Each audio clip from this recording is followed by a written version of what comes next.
नमस्कार, मैं हूं रविंद्र जैन और आप देखना शुरू कर चुके हैं सबकी खबर। मध्य प्रदेश हमेशा पेपर लीक को लेकर विवादों में रहा है और मध्य प्रदेश का ये दाग अब भारत सरकार पर भी लग गया है और ये दाग लगा है नीट की परीक्षा और नेट की परीक्षा को लेकर। ये दोनों परीक्षाओं को लेकर नेट की परीक्षा तो अब कैंसिल कर दी गई है, खुद नेट ने ही पहल कर दी है कि ये कैंसिल की जाना चाहिए, लेकिन नीट की परीक्षा को लेकर अभी भी विवाद चल रहा है। स्थिति ये हो गई है कि लंबे विवाद के बाद भी देश के शिक्षा मंत्री ने लंबी चुप्पी साध रखी थी। अब लोग जो छात्र हैं, जो प्रभावित लोग हैं, वो कल दिल्ली में शिक्षा मंत्री धर्मेंद्र प्रधान के घर पहुंचे और उन्हें नोटों की गड्डियां दिखा दिखा के कहा कि आखिर आप कितना पैसा कमाना चाहते हो, पैसा ले लीजिए लेकिन नीट की परीक्षा को दोबारा करा दीजिए। धर्मेंद्र प्रधान मुर्दाबाद। लगी हुई है, नई दिल्ली के एरिया में मैं आज पैसे लेकर आया हूँ, कोचिंग वालों का पैसा वापस कर दो, नीट के बच्चों को ले दे दो। हमारा रूप है, आप बीच में कोचिंग वालों का वायलेट पैसा कर रहे वापस हैं, दो, आप नीट के वायलेट कर छात्रों को रहे ले हैं, दो। आप ये मत मैं दोबारा करिएगा। बोलता हूँ, धर्मेंद्र प्रधान जी, कोचिंग वालों का पैसा वापस दो और नीट के छात्रों को ले दो। वॉलंटियर को बंद करो।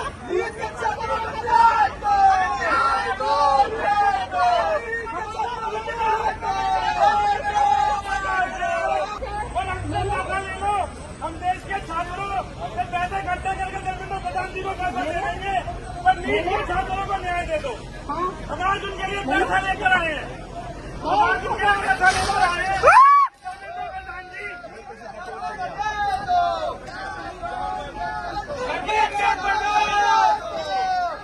धर्मेंद्र प्रधान जी पैसा ले लो, पैसा ले लो और नीट के छात्रों को दे दो। धर्मेंद्र प्रधान जी कोचिंग अकेडमी का पैसा वापस दे दो।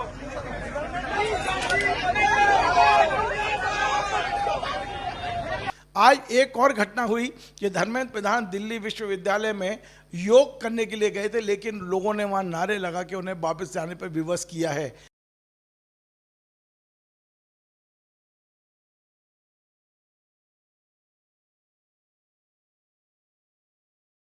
अब आप चर्चा ये भी है पूरे देश में और खासकर कांग्रेस इस बात को उठा रही है कि जो व्यक्ति यानी जो देश के प्रधानमंत्री इस बात का दावा करते हैं कि उन्होंने रूस और यूक्रेन की वार को रुकवा दिया, ये बात दावा इसलिए भी है कि भारतीय जनता पार्टी के विज्ञापन में इस बात को कहा था कि पापा बार रुकवा दी, यानी जो बार रुकवा सकते हैं वो आखिर इस देश में छात्रों के भविष्य से खिलवाड़ करने वाले इन पेपर लीक वालों को क्यों नहीं रुकवा सकते, पेपर लीक होने से क्यों नहीं रुकवा पा रहे हैं।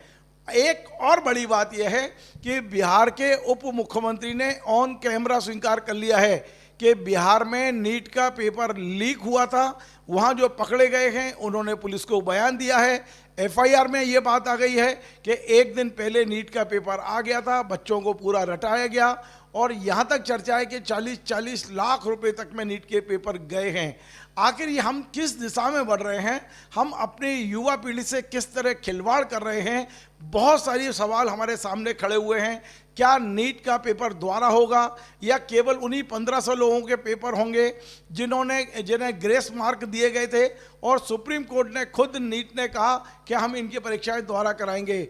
खबरें ये भी हैं कि परीक्षाएं लेने वाली जो एजेंसियां हैं, प्राइवेट एजेंसियां हैं, उनके संबंध भी कहीं ना कहीं गुजरात से जोड़कर देखे जा रहे हैं या बताए जा रहे हैं। हमारे पास कोई सबूत नहीं है, लेकिन ये चर्चा है कि कुछ कंपनियां जो गुजरात से संबंधित हैं वही ये परीक्षाएं करा रही हैं। आखिर ये दोषी कौन है, आखिर असली आरोपी कौन है और क्यों नहीं सरकार इन पर सख्त कार्रवाई कर पा रही है, इसके लिए आज देश के एक बड़े पत्रकार पीयूष बवेले जी मेरे साथ हैं, जिन्होंने लंबे समय तक इंडिया टुडे सहित तमाम बड़े ग्रुप में काम किया है। उन्हें दिल्ली की ये पूरी की पूरी जो एक जो माहौल है दिल्ली का, वो बहुत गहराई से उसको समझते हैं। आज हम पीयूष बवेले जी से समझते हैं कि नीट और नेट को लेके जो विवाद है, छात्र जो परेशान हैं, लाखों की तादाद में छात्र बहुत परेशान नहीं है, अब तो वो हताश है, निराश है। देश की इस व्यवस्था से लोगों का विश्वास उठ गया है कि क्या वाकई कि कोई व्यक्ति अपनी प्रतिभा का उपयोग करके आगे बढ़ पाएगा या नहीं बढ़ पाएगा, या सिर्फ पैसे के माध्यम से ही लोग डॉक्टर बनेंगे। पीयूष जी, आपका बहुत बहुत स्वागत है। देश के इस माहौल ने देश के 140 करोड़ लोगों के मन में कितना अविश्वास पैदा कर दिया है, और सरकारें बेशर्म बनकर केवल इसको मूक दर्शक बनकर देख रही हैं। आखिर ये माहौल कब ठीक होगा? ये बड़ी विकट स्थिति देश के सामने है। नीट को लेकर हंगामा चल ही रहा था, तब तक नेट के बारे में समाचार आ जाता है कि नेट की परीक्षा का भी पर्चा लीक हुआ और उसे कैंसिल करना पड़ा। जो सब बातें हम मीडिया में देख रहे हैं कि कितने कितने लाख रुपए में पेपर लीक किए गए, उन्हें सॉल्व किया गया, फिर ये कोई छोटी बात नहीं है। एक राष्ट्रीय एजेंसी है, उससे पेपर बनता है, वो पेपर लीक हो जाता है, तो ये सिर्फ आप छोटे किसी चपरासी लेवल या बाबू लेवल के आदमी की बातें नहीं हैं। ये निश्चित तौर पर बहुत ऊपर से जब तक चीज़ें ना हों तब तक पता चलता नहीं। और मोदी सरकार की तो एक आदत है कि किसी भी बारे में कुछ बात सुनने ही नहीं। जो व्यक्ति मणिपुर जब जल रहा था उसके बारे में कुछ नहीं बोलते हैं और आज तक नहीं बोले हैं, आज तक नहीं गए हैं। जिस व्यक्ति ने संसद में ये कह दिया कि जब चीन ने 4 साल पहले हमारे सैनिकों को 20 सैनिक हमारे शहीद हो गए थे, तब उन्होंने कहा ना कोई आया ना कोई गया। तो एक इस तरह के कानों में रुई डाल के ये सरकार बैठी है, या भगवान जाने पिघला हुआ शीशा डाल रखा है कि कोई बात सुनने को तैयार नहीं है। और ये मुद्दा इतना महत्वपूर्ण है, आप समझिए कि 10-12 लाख छात्र इसमें, छात्र छात्राएं इसमें बैठे हैं। ये सब वो बच्चे होते हैं जो बड़े स्टूडियस होते हैं। 12वीं इन्होंने पास की, कुछ 12वीं के ठीक बाद बैठे होंगे, कुछ ने 1 साल का ड्रॉप लिया होगा, किसी ने 2 साल का ड्रॉप लिया होगा। पूरा कोचिंग का एक तंत्र चलता है। पहले बच्चे प्राइवेट स्कूल में पढ़ाने के लिए माँ बाप पैसा खर्च करते हैं, लाखों रुपए, फिर कोचिंग में करते हैं, फिर उसकी एक ड्रॉप लेने के बाद अलग से कोचिंग होती है। तो लाखों लाख रुपए, मेरे 10-10 लाख 20-20 लाख रुपए एक आदमी सामान्य तो कर्जा लेके पढ़ाते हैं, जीवन भर का तमाम गिरवी रखते हैं चीजें। कोटा जैसी जगह बन गई जहाँ पे बाकायदा इसके शहर ही हो गए हैं। तो भारत के समाज व्यवस्था का एक अंग है, और उसमें आप बिना किसी कंपटीशन के 720 नंबर इतने सारे छात्रों को दे देते हो, कुछ सोचते नहीं हो, रिजल्ट पे कोई बात नहीं करते। जब कोई सवाल उठता है तो हमारा सिस्टम फुल प्रूफ है, हमारा सिस्टम फुल प्रूफ है। ये कोई कहता है, किसी ने किसी चौकीदार से पूछो और वहाँ चोरी हो जाए तो वो तो यही कहेगा मैं बहुत सजग बैठा हुआ हूँ। तो ये दिखता है कि इसका बहुत संरक्षण दिया जा रहा है। और संदेह इस बात का है कि कहीं ऐसा तो नहीं है कि चौकीदार ही चोर हो, कहीं ऐसा तो नहीं है कि जिन्हें जिम्मेदारी सौंपी गई है कि इन परीक्षाओं को पारदर्शी तरीके से कराएं, जिम्मेदार ढंग से कराएं, वही बड़े बड़े लोग इसमें इन्वॉल्व हों। और जिस तरह से अभी हमने देखा है, मध्य प्रदेश के मामले में देखा है कि जो जांच सौंपी गई थी नरसिंह घोटाले की, पहले तो मध्य प्रदेश की पुलिस ने की, फिर सीबीआई को सौंपी। हमने सबने देखा कि सीबीआई के अधिकारी भी रिश्वत लेते हुए सीबीआई ने ही पकड़े। तो अब ये तो संभव नहीं है कि सीबीआई की भी कोई क्रेडिबिलिटी नहीं बची कि हम कहें कि उससे जांच कराओ। तो देश का वो नौजवान, वो किशोर जो 17, 18, 19 साल का है, वो किसकी तरफ देखे अपने भविष्य के लिए? वो तो रात दिन पढ़ सकता है।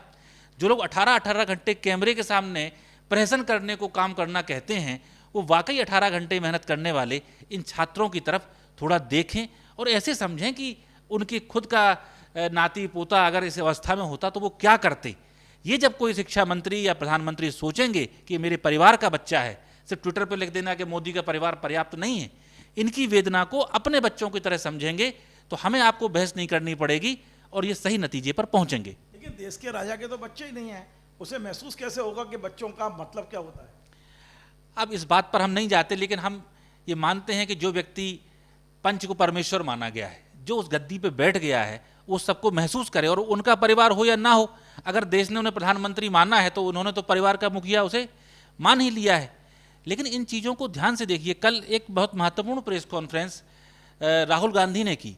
राहुल गांधी ने उसमें ये कहा कि ये जो सब हो रहा है पेपर लीक वाला मामला, इसका एपिसेंटर मध्य प्रदेश है। और उन्होंने कहा कि व्यापम इनकी प्रयोगशाला रही है। व्यापम में लाखों छात्रों का भविष्य बर्बाद हुआ, 40 से अधिक लोगों की मृत्यु हुई, और वहाँ इन्होंने सिस्टमेटिक ढंग से इस करप्शन को चलाया। फिर गुजरात और उत्तर प्रदेश में इस प्रयोग को किया गया, और अब राष्ट्रीय स्तर पर ये कांड किया जा रहा है। दूसरी बात जो राहुल गांधी ने ध्यान खींचा है वो बड़ी महत्वपूर्ण है। उनसे ये पूछा गया था कि क्या इसके लिए कोई नया कानून बनना चाहिए, तो राहुल गांधी ने कहा कि पार्लियामेंट में जो होना है वो तो किया जाएगा, और कानून पहले से पर्याप्त हैं, लेकिन इसकी असली वजह है कि आरएसएस से जुड़े हुए लोगों को बहुत ही जिम्मेदार पदों पर बैठाया जा रहा है और बहुत ही मीडियोकर किस्म के लोग वाइस चांसलर या डायरेक्टर या महानिदेशक ऐसे पदों पर बैठ रहे हैं, तो जिन्हें ना उस पद की गरिमा का एहसास है, ना जिनका शिक्षा के क्षेत्र में कोई बहुत बड़ा काम है, ना देश के भविष्य से जिन्हें कोई लेना देना है, वो वहाँ पहुँच गए हैं प्रचारक किस्म के लोग, और वो अब लूट सके तो लूट, अंतकाल पछताएगा प्राण जाएंगे छूट। तो उन्हें ये पता है कि मैं 2 महीने 4 महीने 2 साल 4 साल के लिए यहाँ बैठा हूँ, तो खाओ और खिलाओ। इसके पे अब मोदी सरकार चल रही है। जो शुरू हुआ था ना खाऊंगा ना खाने दूंगा, ये खाओ खिलाओ का कारण है। और आप याद करिए व्यापम में, मैंने व्यापम की विस्तृत कवरेज इंडिया टुडे के लिए की थी, तो उसमें कैसे कैसे नाम आते थे कि एक पेन ड्राइव है, उस पेन ड्राइव में या तो शिवराज का नाम है या उमा भारती का नाम है, ये सब बातें उस समय चलती थी। या कोई अधिकारी है, उसकी पत्नी या किसी मुख्यमंत्री के रिश्तेदार हैं, वो सेलेक्ट हो गई। फिर पता पड़ा परीक्षा केंद्र पर भी गड़बड़ी होती थी, फिर परीक्षा पेपर लीक होने में भी गड़बड़ी होती थी, जहाँ रिजल्ट बनता था वहाँ गड़बड़ी होती थी, और जहाँ रिजल्ट छप के आता था वहाँ गड़बड़ी होती थी। तो जहाँ नीचे से लेके ऊपर तक एक सीढ़ी बनी हुई है भ्रष्टाचार की, तो ये गंगोत्री ऊपर से बह रही है। अब ये कोई छोटे छोटे लोगों का खेल बचा नहीं है। तो इस पे अब जिस सरकार से हम खुद करा रही है, उसी से हम पूछ रहे हैं कि इसे रोका जाए। लेकिन जो गुस्सा है पूरे देश में, जिस तरह से आंदोलन हो रहे हैं, आपने बताया कि शिक्षा मंत्री को दिल्ली यूनिवर्सिटी में घुसने नहीं दिया गया। हम सब ने देखा कि देश के प्रधानमंत्री को जो कुछ समय पहले कहते थे कि हवाई चप्पल वाला हवाई जहाज में चलेगा, वो हवाई चप्पल चल के उनकी गाड़ी के बोनट पे आ गई। तो इसका मतलब युवाओं में गुस्सा है। तो मैं तो ये कहता हूं कि हर चीज को कालीन के नीचे कूड़ा छिपाने की आदत अब मोदी सरकार को छोड़ देनी चाहिए। ये देश का सवाल है। देश कोई कागज का टुकड़ा तो होता नहीं कि मैं अकेली भारत माता की जय कह दूं और जय हो जाए। अगर ये लाखों करोड़ों बच्चे आज जो कल वोटर भी बनेंगे, कल देश के कर्णधार भी बनेंगे, अगर ये मायूस हो जाएंगे, इनको छल लिया जाएगा। और सिर्फ इतनी बात भर नहीं है कि रिजल्ट खराब हो गया। सोचिए कि ईमानदार पढ़ने लिखने वाले बच्चे तो घर पर बैठे हैं, डिप्रेशन में चले गए। नालायक नाकारे पैसे वालों के बच्चे काले धन की बदौलत डॉक्टर बन गए। तो वो क्या करेंगे, कितने मरीजों को और वो आगे चल के मारेंगे, ये भी हमें समझना पड़ेगा। या यूजीसी नेट अभी कैंसिल किया है, ये प्रोफेसर बनने वाली परीक्षा है। और हम मध्य प्रदेश में बैठे हैं, यहाँ तो पटवारी में घोटाला, महाकाल लोक में घोटाला, आरक्षक भर्ती में घोटाला, डंपर घोटाला।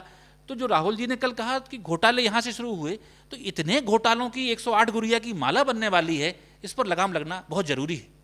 पीयूष जी, एक बहुत महत्वपूर्ण सवाल अभी आपने बताया कि राहुल गांधी ने कल कहा कि मध्य प्रदेश में प्रयोगशाला और प्रयोग हुआ और अब देश भर में, तो ऐसा नहीं लगता आपको कि राहुल गांधी ने जो गुस्सा भारत सरकार के प्रति था, नरेंद्र मोदी के प्रति था, वो गुस्सा डाइवर्ट करके और संघ की ओर कर दिया कि संघ के लोग हैं सब, और संघ ने कहा भी है कि हमें घसीटने की जरूरत नहीं है।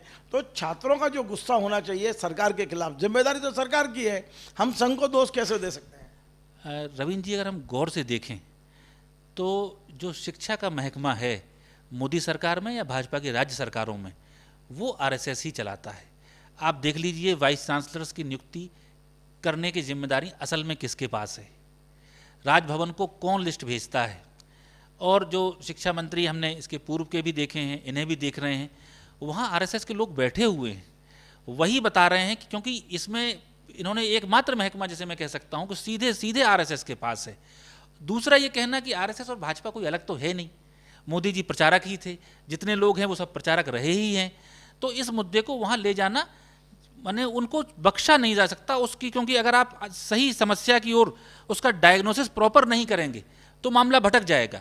और जहाँ तक सरकार से विरोध का सवाल है, तो मैं जो देख रहा हूँ कांग्रेस पार्टी ने आज भोपाल में भी, देश भर में भी सरकार के खिलाफ ही आंदोलन किए हैं। लेकिन सरकार के खिलाफ आंदोलन करने का मतलब ये नहीं है कि सरकार जिसके इशारे पर काम कर रही है या जिस संस्था के लोग वहाँ ये सारे काम कर रहे हैं उसकी ओर इशारा नहीं किया जाए, क्योंकि अगर उसको नब्ज को हम नहीं पकड़ेंगे तो मर्ज दूर कर नहीं पाएंगे। राहुल जी ने उसे ठीक पकड़ा है। अब पीयूष जी, हमने ये देखा कि नीट का एग्ज़ाम आने के बाद एक बहुत ही भोली भाली बच्ची जिसके नंबर कम आए, उसने 7वीं 8वीं मंजिल से कूद के सुसाइड किया। हो सकता है कि उसके नंबर अच्छे आ जाते यदि ये ईमानदारी से होता। तो बच्चों की मौत भी इस सरकार को पिघला नहीं रही है क्या? सत्ता में बैठे हुए लोग इतने निष्ठुर हो गए हैं, इतने मतलब हृदय इनका इतना पत्थर हो गया है कि ये बच्चे मर रहे हैं, सुसाइड कर रहे हैं, सड़कों पे उतर रहे हैं। इन बच्चों की चीख पुकार, इनकी मौतें भी इनको मतलब प्रभावित नहीं कर रही हैं?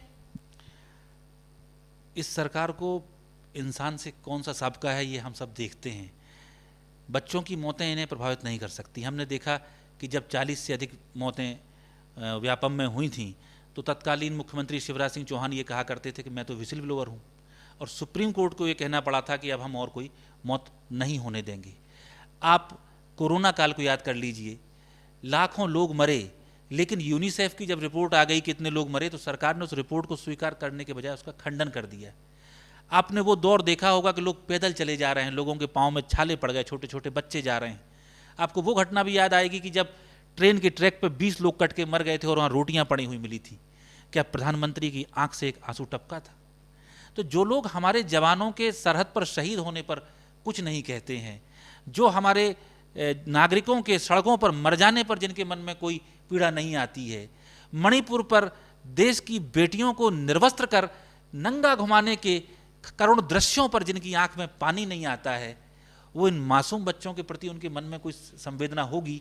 मैं आशा करता हूँ हो, लेकिन वो होते हुए दिखती नहीं है, क्योंकि ये अलग किस्म के लोग हैं। लेकिन हमारे देश के प्रधानमंत्री तो इतने पावरफुल हैं, विश्व गुरु हैं, जो यूक्रेन और रूस का युद्ध रुकवा सकते हैं। वो उनके लिए ये तो बहुत छोटी बात है। ऐसा क्यों नहीं कर सकते हैं कि बच्चों को न्याय दिलवा दें? वो ये कर सकते हैं। और आप देखिएगा 2 साल बाद मोदी जी के जो विज्ञापन आया करेंगे उसमें वो यही कहेंगे कि हमने नीट में सब बच्चों को न्याय दिलवाया था। ये उनके तरीके, जो काम स्टूडियो के अंदर कैमरे के सामने बढ़िया लाइट लगा के हो सकता है वो मोदी जी कर सकते हैं, और उसे विज्ञापन की शक्ल में देश के सामने पेश कर सकते हैं। वो अभी इटली चले गए जहां उनका कोई आधिकारिक न्योता नहीं था, लेकिन उनसे जुड़े हुआ जो वर्ग मीडिया का है या उनके प्रचारकों का है, उसने बताया कि वो देश का नाम रोशन करके आए। आप देखिए ना, चीन ने हमारे 20 सैनिक शहीद कर दिए और ये आज तक कुछ नहीं बोलते, ये आज तक नेहरू जी पे चले जाते हैं। आप समझिए भारत की स्थिति खाद्यान्न के मामले में नीचे आ गई है, मीडिया की क्रेडिबिलिटी के मामले में भारत नीचे आ गया है, लेकिन क्या मोदी जी तो ये कहते हैं कि हमारा डंका बज रहा है। तो ये एक अपने आइवरी टावर में रहते हैं, एक कल्पना लोक में रहते हैं। वहाँ ये जो कहते हैं इनके प्रशंसक उसे अच्छा बता देते हैं। तो वो जो संस्कृत में कहा गया ना, अहो रूपम अहो ध्वनि, कहानी संस्कृत की है, सुनाने में कोई हर्ज नहीं है कि एक गधा और एक ऊँट साथ साथ जा रहे थे, तो ऊँट ने गधे ने कहा मैं गाना गाता हूँ, तो उसने ढेंचू ढेंचू किया, तो ऊँट ने कह दिया कि वाह क्या सुंदर आपकी आवाज़ है, और उसने कहा कि मैं कैसा लगता हूँ, तो गधे ने ऊँट से भी कह दिया कि आप बहुत सुंदर हैं। उसे संस्कृत में कहा गया अहो रूपम अहो ध्वनि। तो इस समय जो देश में जो बुनियादी सवाल है, इसी मध्य प्रदेश में हम बैठे हैं। भारतीय जनता पार्टी ने चुनाव से पहले 3100 रुपये प्रति क्विंटल धान का समर्थन मूल्य देने की बात कही थी। मोदी जी ने परसों समर्थन मूल्य बढ़ा के 2300 रुपये किया है। सारे अखबारों में विज्ञापन छप गया कि मोदी जी ने किसानों का भला कर दिया। इन्हीं मोदी जी ने वादा किया था कि 2022 में किसानों की आमदनी दुगनी हो जाएगी, 2019 में माँ गंगा साफ हो जाएंगी, 2022 में बुलेट ट्रेन चल जाएगी, और इन सब चीज़ों पर वाहवाही हुई थी। क्या आज कोई सवाल होता है? इस भोपाल में हम बैठे हैं, यहाँ मेट्रो ट्रेन चल जानी थी 2021 तक। यहाँ स्मार्ट पार्क में एक डिब्बा रख दिया गया है, लोग आते हैं सेल्फी खिंचाते हैं, गाँव जाके कहते हैं हमारे यहाँ मेट्रो आ गई। तो जनता को कैसे फुसलाया जाए, कैसे बरगलाया जाए, उसे सूचनाओं से कैसे वंचित किया जाए और एक माया लोक रचा जाए, उसमें ये जीते हैं। लेकिन जनता ने थोड़ा धक्का दिया है, इन्हें नीचे आना चाहिए। और हिंदुस्तान में अलग अलग पार्टियों के प्रधानमंत्री रहे हैं, संयुक्त सरकारें भी रही हैं, वाजपेयी जी भी रहे हैं, नेहरू जी भी रहे हैं, नरसिम्हा राव अटल बिहारी वाजपेयी भी रहे हैं, लेकिन कोई ऐसा असंवेदनशील नहीं हुआ कि अपने लोगों को, ये कोई पाकिस्तान के लोग तो है नहीं, ये बच्चे जो आत्महत्या कर रहे हैं जिनके भविष्य से खिलवाड़ हो रही है, ये कोई दुश्मन देश के बच्चे नहीं हैं। तो क्या इनके प्रति अगर आपकी संवेदना नहीं है तो उस बहुमतों का क्या मतलब जिससे लोग पार्लियामेंट में जाते हैं? अगर 140 करोड़ हिंदुस्तानी खुश नहीं हैं, उनकी आंख में आंसू हैं, तो फिर भारत माता खुश कैसे हो सकती है? इस बात को लेके मैं देख रहा हूं कि अब ये बढ़ता जा रहा है, और अगर समय रहते इन्होंने एक्शन नहीं लिया तो जनता बगावत करेगी। देखिए, एक आखिरी सवाल, और ये बड़ा महत्वपूर्ण सवाल है। सवाल ये है कि हम ये देख रहे हैं कि जो काम सरकारों को करना चाहिए वो काम सुप्रीम कोर्ट और हाई कोर्ट कर रहे हैं, तो फिर इन सरकारों की आवश्यकता क्या है? हम इस नीट को लेकर भी इस समय जितने लाखों बच्चे बैठे हैं वो न्याय की उम्मीद सरकार से नहीं कर रहे हैं, उन्हें न्याय की उम्मीद हाई कोर्ट और सुप्रीम कोर्ट से है। और कोर्ट ने कहा भी है कि 0.001% भी यदि गड़बड़ी हुई तो हम छोड़ेंगे नहीं, आपने पढ़ा होगा अखबार में। तो आखिर ये सरकारें क्यों चुन रहे हैं हम? फिर तो हमें सुप्रीम कोर्ट और हाई कोर्ट और लोअर कोर्ट को ही दे देना चाहिए कि प्रशासन भी वही लोग चलाएं और वही लोगों को न्याय दें। ये बिल्कुल एक बुनियादी बात आप उठा रहे हैं। इसीलिए हमारे संविधान निर्माताओं ने बहुत दूर की सोची थी। एक संविधान सभा की मैं एक छोटी सी घटना आपको सुना दूं कि जब ये तय हो रहा था कि हमारे यहाँ की सरकार का स्वरूप कैसा होना चाहिए। एक अमेरिका का राष्ट्रपति प्रणाली होती है और ब्रिटेन में प्रधानमंत्री प्रणाली होती है। मजबूत सरकार होनी चाहिए कि जिम्मेदार सरकार होनी चाहिए। तो डॉक्टर भीमराव अंबेडकर ने ये कहा संविधान सभा में कि राष्ट्रपति प्रणाली वाली, अमेरिका की प्रणाली वाली सरकार मजबूत होती है, उसे हिलाया नहीं जा सकता। लेकिन राष्ट्रपति 4 साल के लिए चुन के आ जाता है, महाभियोग के अलावा हटाने का कोई तरीका नहीं है। तो वो मजबूत तो हो जाता है लेकिन जनता के प्रति जवाबदेह नहीं रहता।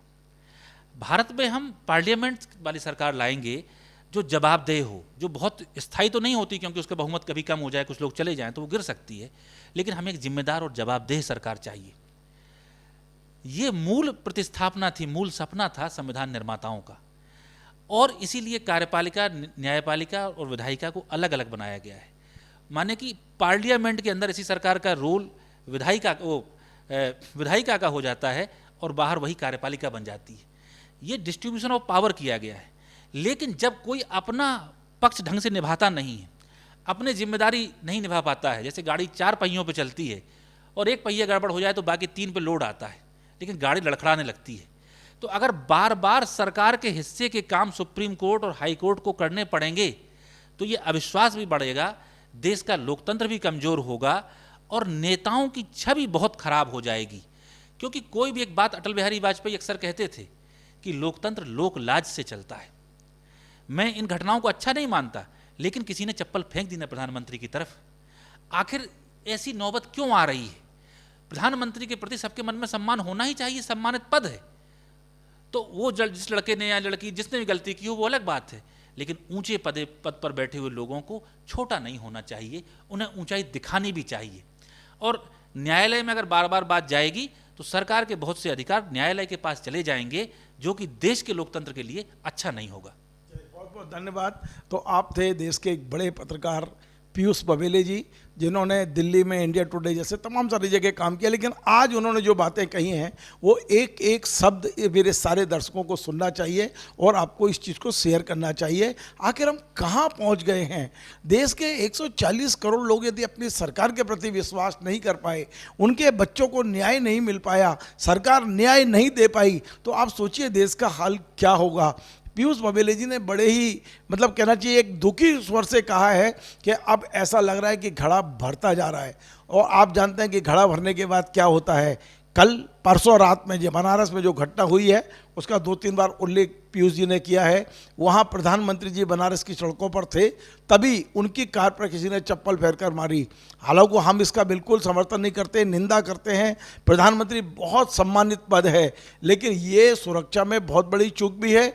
और बनारस के लोग जहाँ से वे चुन के आते हैं, वहाँ के लोगों में यदि गुस्सा है तो अब प्रधानमंत्री को कम से कम चिंता और चिंतन करना चाहिए।